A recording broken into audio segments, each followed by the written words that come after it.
Hey girls, hey. Hey boys, hey. Welcome back to my channel. This is Mama Beauties here. I am coming here to tell you guys about the Dr. Phil Devil Beside Me podcast, fill in the blanks. And this is part 3 that gave us a lot of information that we didn't already know. And the only person I can assume that Dr. Phil got this information from is from Sandy and Frank. I don't feel like he would have put this out there without their approval. But I am giving Dr. Phil a lot of credit here, so who knows? He is still in the media, and he still is all about media. So, you decide, but this is the information that the episode 3 gave that YouTube is talking about, and then we will get back to the final chapter in the book. But I wanted to get this out there so people don't have conflicting stories, because you guys know that I report the truth, and what I hear, maybe not the real truth, but Chris's truth, the author's truth, Cindy's truth, what they are saying is true. Okay, so Dr. Phil is saying this is true, and he says that Shanann's parents believe that Nikki tried to help Chris, and when it started to unravel, she got out of Dodge fast, and he asked, did she get cold feet? She was helping the police, but was she really? He admits the first thing you do when you start dating someone is to look them up and to look up their ex, especially if he was just married or still married. Nicole Kessinger on day 1 looked them up. We all know that. And if you say that you don't stalk somebody's Facebook or somebody's page when you first start dating, then I have to feel compelled to think that you're not being honest. Why wouldn't you want to know what's going on in their lives? Why wouldn't you want to know what their ex is all about? I mean, it's just something that you can use for your relationship to base on. So anyway, he thinks that why would they go back to talk to Chris in Wisconsin when he was already serving life sentences? Dr. Phil believes that they went back to try to get him to roll on NK. So why? He also points out that Nicole Kessinger was very hesitant to give up her phone. On July 24th, the reason why is because July 24th, 2018, she searched, "Man I'm having affair with says he will leave his wife," 3 weeks before the murders. She did not Google separated man. She did not Google divorced man. She Googled the words affair. So we have to assume that she knew that she was having an affair with a married man because she didn't say separated man. Okay? She did not say divorced man. She said the man I'm having an affair with says he will leave his wife. The man I'm having an affair with says he will leave his wife. 3 weeks before the murder. And on August 8th, she Googled marrying your mistress. And Googled for hours wedding gowns. On August 8th, we're talking 5 days before the murders. And then Nicole deleted the text and photos, but police retrieved them all. And you can never truly delete your searches or your text.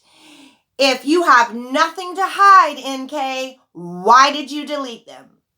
And she said that it was because she was grossed out by Chris.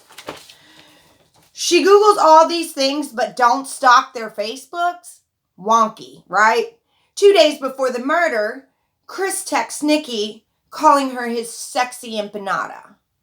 And he texted her he was loyal and truthful and dedicated, and he don't play games except for role play.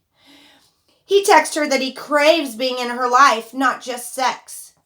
A narcissist only sees from their point of view. He felt if he got rid of his old, he would be free to start his new.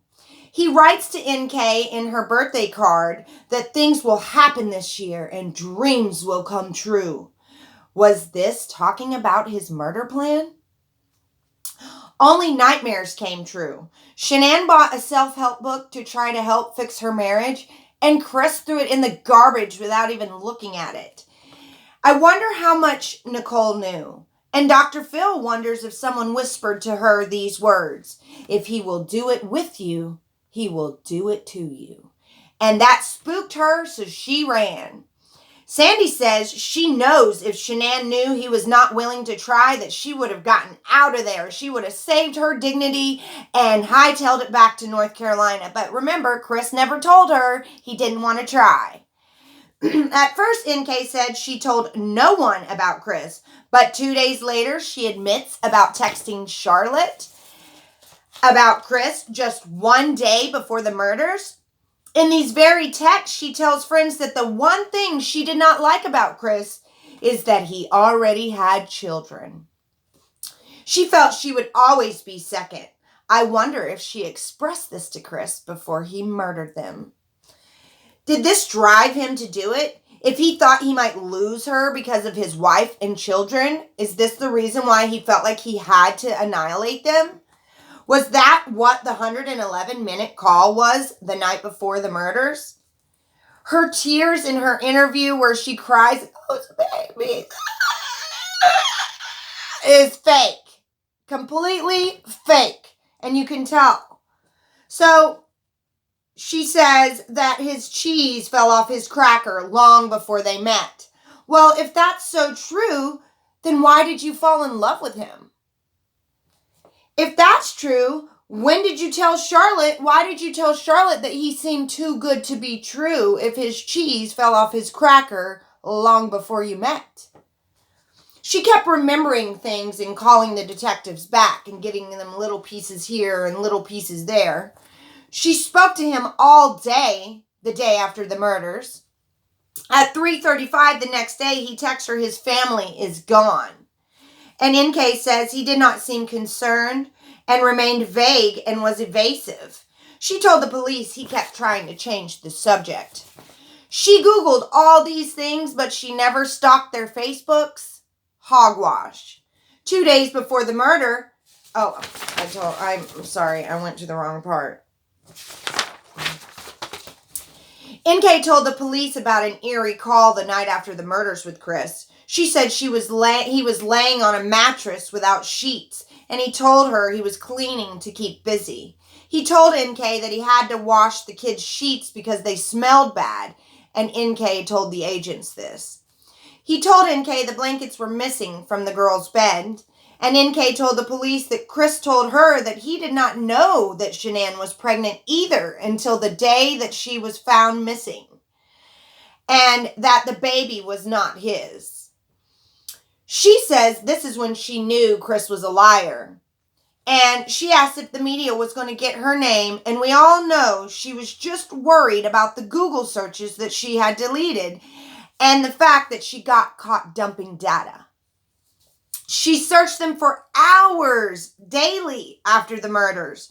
She also Googled the same day, can cops trace text, and how long phone companies keep text, and the difference between text content and text details. After the bodies were found, she actually searched Amber Fry and Amber Fry's net worth and Amber Fry's book deal, and do people hate Amber Fry? But the difference is between Amber Fry and Nicole Kessinger is, NK, you knew about the wife, and Amber did not. So don't compare yourself, Nicole Kessinger, because you 1000% knew that she was pregnant, she was married, you were searching Shanann and Chris a year before the murders. A whole year. Your coworker said that you guys were having a close conversation in the hallway 5 months before the murders. That's March. Somebody, will you please find out when Chris started Anadarko or when Nicole Kessinger started Anadarko? This will give us some answers of when they first laid eyes on each other. And if she didn't start Anadarko before the year before, then why was she searching Chris and Shanann? And where did she meet them at if she did not meet him at Anadarko? Those questions need to be answered. There's information out there that can answer these questions. So please, if somebody can find out about her contract with Anadarko or when Chris started with Anadarko, that would be amazing. And also, again, Cato kept out a whole chapter on Nicole Kessinger. And she says that she's going to release it in Critical K's Patreon group. I don't know anything about that group. I'm not a part of it. I do watch Critical K every once in a while. I'm not a huge fan, but I do watch to see if she gets any information that might be good, that I can follow up with facts. I do not report people's opinions to you guys, except for my own, of course. But, yeah, let me know down below if anybody knows when Nicole Kessinger started working at Anadarko. And I will get to that last chapter today. Bye. Don't forget to hit the subscribe button. And don't forget to get into my giveaway.